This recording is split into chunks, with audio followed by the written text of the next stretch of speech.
Hey guys, I'm a Soapbox Prepper, making an important video.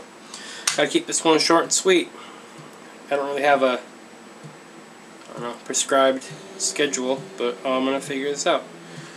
So this is me, not my hands. I'm doing the talking, my lips, my mouth, my face. Got this covered up for my personal security.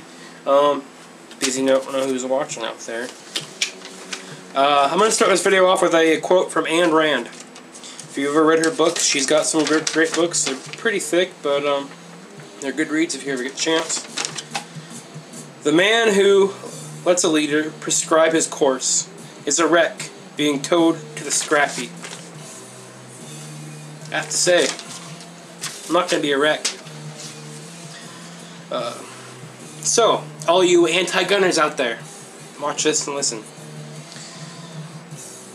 You think that this gun is a death machine. You think that this gun will kill innocent people no matter what it does. You don't have to have a person there that's just going to kill. And the only intention is to kill.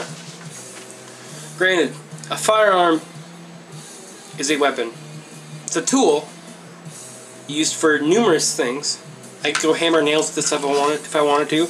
I could I could crack nuts with it right here.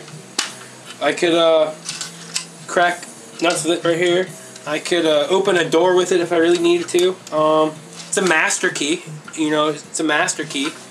By the way, this is my AR-15 I've been building. If you watch my channel, there's no trigger in here. There's no lower parts get yet, and no bolt. So I'll do a review on this later. But so anyways, it's a tool. That's all it is. It can be used to kill, or it can be used for other useful things, like in my country up here, in the middle of wilderness. If you own a farm, there are wolves around here. This is a great wolf deterrent. Coyotes eat your chickens, eat your livestock, run you out of thousands of dollars. So you need something to protect you and your family. We also have cougars, or mountain lions, or whatever you want to call them. Not cougars. Protection. Right here, protection. I have firearms, numerous ones that are bigger caliber than this. This is .223 or 5.56, and you know, it's this cartridge is not the deadliest cartridge in the world. So yeah. And if you try to take our guns forcefully, there will be a resistance. In my honest opinion, there will be a resistance, and we will make firearms like numerous other revolutionaries across the country, or across the world. I mean, like the Serbs, they make pipe guns and stuff like that.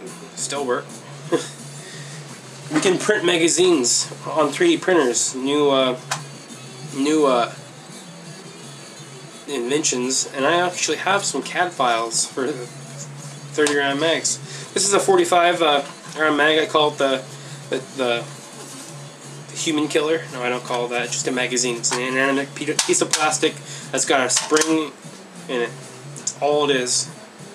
And I don't understand why you think, or why all anti-gunners think that we don't need 35 round or 45 round magazines have no purpose.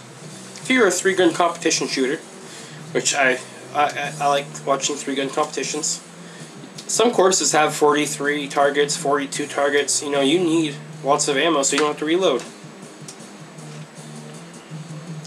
It is a competition sport, so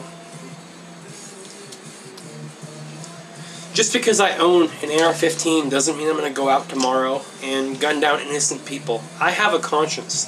I have morals, and I have ethics. And I am not mentally incompetent or deranged person.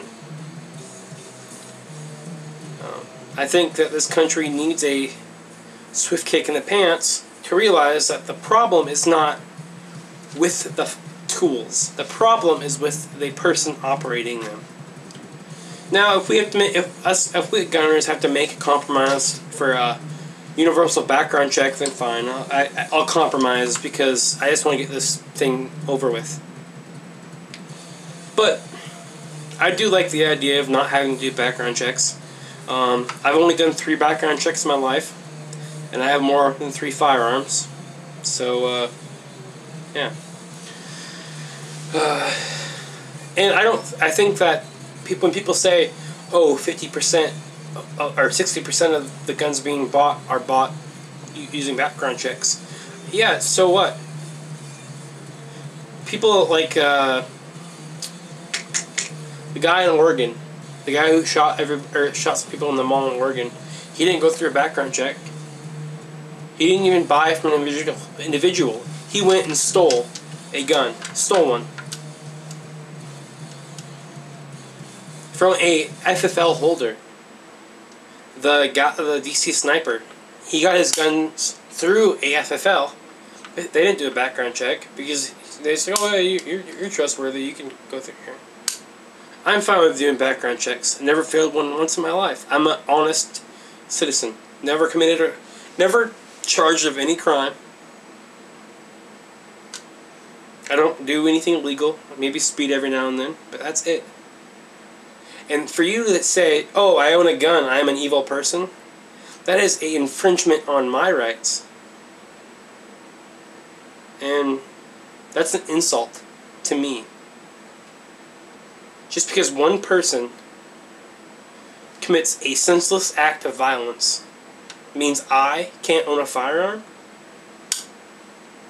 Anyways, this is kind of a non-directional rant. I'm just going for all the points in my head, but anyways,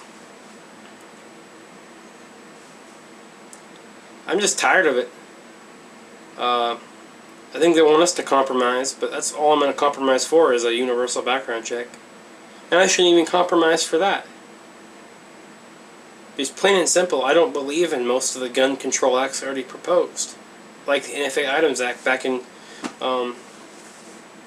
what was it, 1930 something?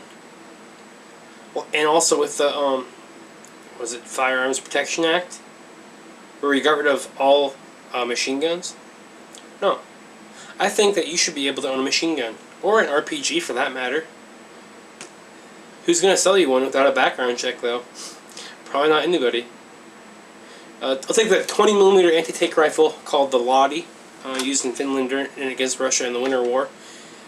People bought those through the mail, no background checks. Back in the 60s and stuff, you know, you had to do it. I don't think it was considered a destructive device back then. It might have been, but you know, countless people bought them. Well, once a bank vault got blown open by one of those things, the robbers left the tripod there.